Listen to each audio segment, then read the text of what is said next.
안녕하세요. 인싸투자입니다. 투자에 대한 인사이트, 자부심이 남다릅니다. 아니 요즘 명품 왜 이렇게 비싸? 명품 가방 사지 말고 명품 회사 주식을 사보는 건 어떨까요? 루이비통, 샤넬, 에르메스, 롤렉스 저희가 한 번쯤은 들어본 명품 브랜드들입니다. 코로나 때 어차피 여행도 못 가고 인스타의 확산으로 나도 명품 하나쯤은 있어야 되는 거 아니야? 라는 생각 누구나 한 번쯤은 해봤을 텐데요. 제 주변에도 보면 명품을 많이 샀고 저 또한 많이 사봤습니다. 코로나 시기 명품 가격과 명품 회사 매출은 폭풍 성장합니다. 감이 안 오시죠? 백화점 롤렉스 매장은 공기만 판다는 소리가 있을 정도로 시계를 구하기가 어렵고 요즘 디올, 샤넬에서 300만 원으로는 장바구니도 못 산다고 할 정도로 명품 가격 금값이 됐습니다. 백화점에 가면 1000만 원이 넘는 저 작은 샤넬 가방을 사기 위한 오픈런, 주말 명품 매장 웨이팅줄은 평균 2시간 이상으로 코로나 시기 갑자기 사람들은 명품에 열광합니다. 코로나 시기에 뉴스에서는 매달 경기가 안 좋다, 확진자가 는다, 자영업자 빚이 역대 최대다라고 하는데 백화점과 명품 매출은 딴 세상 얘기처럼 매년 두 자릿수 성장을 이어갑니다. 루이비통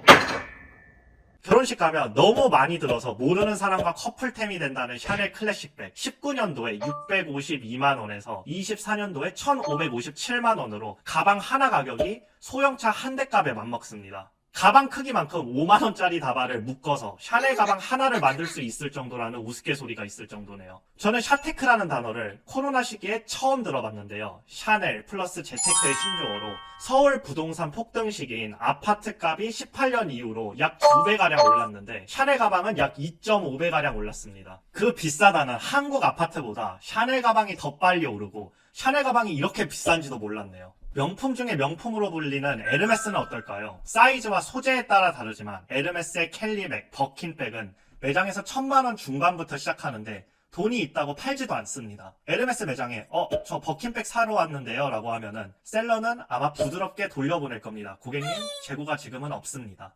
에르메스는 고객이 구매한 실적에 따라 가방을 살 수 있는 기회를 제공하는데 이를 오퍼라고 부릅니다. 이게 무슨 말이냐 하면 여러분이 옷과 같은 비주류 물품을 구매 시 일정 금액을 도달해야 가방을 살 수 있게 해준다는 뜻입니다. 구매자들의 의견을 들어보면 대략적으로 약 5천만 원 이상은 구매해야 에르메스 캘리백, 버킨백을 살 수 있는 기회를 제공받을 수 있는데요. 이러한 고가 전략을 고수하는 에르메스, 요즘에는 어떨까요? 루이비통 요즘 명품 회사 주가들 심상치 않습니다. 상장되지 않은 샤넬을 제외한 루이비통, 디올, 에르메스 주가가 전 고점 대비 적게는 20%, 많게는 30% 가까이 떨어졌습니다. 주가를 보시면 에르메스 주가 20%, LVMH 주가는 30%, 디올 주가 또한 30%가량 떨어졌습니다. 말 그대로 요즘 주가 떡락했습니다. 보통 명품 회사들은 초우량주로 불릴 만큼 좀처럼 하락하지도 않고 규모 또한 큽니다. 시가총액 또한 LVMH 약 500조, 에르메스 350조, 크리스찬 디올 170조로 소비재인 LVMH가 반도체를 파는 삼성전자의 시가총액인 400조보다 100조가량 높습니다. 잘 나가던 명품 회사들에 무슨 일이 일어나고 있는 걸까요? 왜 갑자기 주가가 급락하는 걸까요? 루이비통 전문가들은 최근 명품 소비의 큰 손인 중국이 힘들다, 미국 경기가 예전 같지 않다, 금리가 높아서 소비가 줄어든다는 이유를 들고 있는데 이런 어려운 얘기 말고 명품 주가의 하락은 백화점에 가보기만 해도 예측할 수 있었습니다. 일단 객관적으로 요즘 명품 너무 비쌉니다. 명품이 더 이상 희소 가치도 없습니다. 누구나 들고 있고 입는 명품, 과연 그만한 돈을 지불할 가치가 있을까요? 23년 이후 그 많던 명품 대기줄 현재는 많이 줄었으며 명품 매장 직원들도 최근 손님이 많이 줄었다고 합니다. 최근 버버리는 가격 인하를 하는 정도로 코로나 시기의 분위기와는 상당히 다릅니다. 주식은 현실보다 늦게 반영되는데 장사가 안 된다고 그날 바로 주식이 떨어지는 게 아닌 나중에 실적을 발표하고 너네 장사 잘 못했네? 이렇게 시장이 확인을 한 후에 주가는 보통 내려갑니다. 그래서 23년 이후 백화점에만 가봐도 분위기는 요즘 명품이 잘 안 팔리나? 요즘 매장에 줄이 없네? 라고 생각했고 주가는 24년 3월 이후 우하향을 걷습니다. 정확히 주가를 예측하는 것은 신의 영역이지만 명품회사 주식들 조심해야겠네 정도는 누구나 알 수 있었죠. 그래서 명품회사 주식들 지금 현재 매력적인 가격인가요? 일단 투자하기 앞서 상장된 LVMH와 에르메스 어떤 기업인가요? 루이비통 LVMH는 루이비통의 자회사로 브랜드로는 보석의 티파니와 불가리, 화장품으로는 세포라, 패션으로는 루이비통, 디올, 팬디 등 주류로는 샴페인의 모에샹동, 돈페리뇽 등 온 동네 명품 회사들을 거느린 명품 제국입니다. 매출은 패션과 가죽 제품이 50% 정도를 차지하며 국가별로는 아시아 매출이 31%, 미국이 25%로 미국과 아시아가 50% 넘게 차지합니다. 에르메스는 단일 브랜드로 이루어져 있는데 매출은 패션, 액세서리, 가죽 제품이 70%를 차지하며 아시아와 미국이 65% 넘게 차지합니다. 루이비통.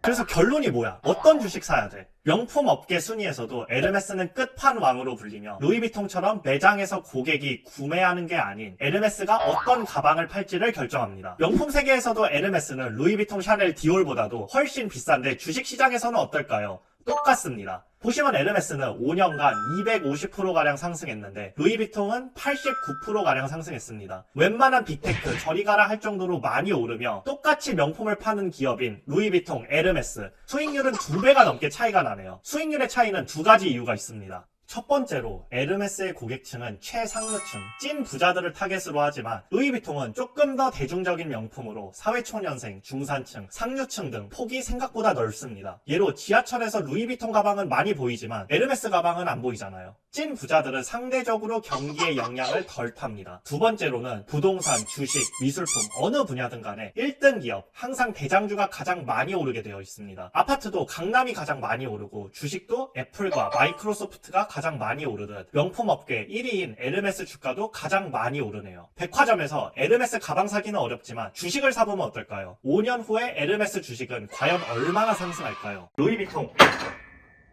명품이 꼭 살아가면서 필요한 물건은 아닐 수도 있지만 누구나 갖고 싶어하는 욕망까지 나쁘다고 생각하지는 않아요. 자기의 능력 내에서 명품은 자기를 표현하는 수단 중 하나가 될 수 있다고도 생각하고요. 인간은 누구나 남들과 다르고 싶고 명품 매장에 가서 대접받고 싶은 욕구를 충족시켜주는 욕망을 파는 명품 회사들, 단순히 사치와 허영심의 관점이 아닌 투자재의 관점에서 명품 회사들 참 매력적이고 독점적인 기업입니다. 제가 오늘 준비한 토크는 여기까지고요. 마지막으로 두 기업의 주식 평가 의견 보여드리며 마무리하겠습니다. 다음 영상에서 만나요. I don't think so. No, no, no, no.